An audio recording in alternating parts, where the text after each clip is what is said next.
News live পৰিয়ালৰ সকলো বিষয়ববীয়া কৰ্মকৰ্তা বিশেষকৈ সম্পাদককে প্ৰমুখ কৰি সকলোকে মই আন্তৰিক শুভেচ্ছা জ্ঞাপন কৰিছোঁ। গণতন্ত্ৰত সংবাদ গোষ্ঠীৰ ভূমিকা অপৰিসীম আমি সকলোৱে জানো।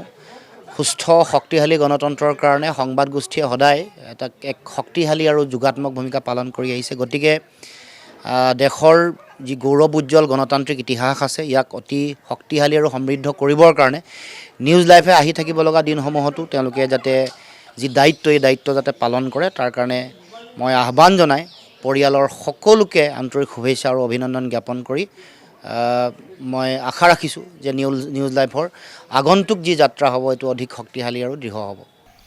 নিউজ লাইভ চেনেলে অসমৰ অসমান বোকা পথাৰ আলিবাট এটাইখিনি ভ্ৰমণ কৰি এই চেনেলটিয়ে যথেষ্ট যত্নপৰ হৈ কৰ্মকৰ্তাসকলে বাতৰিখিনি প্ৰকাশ কৰি দিবৰ বাবে যত্ন কৰি আহিছে।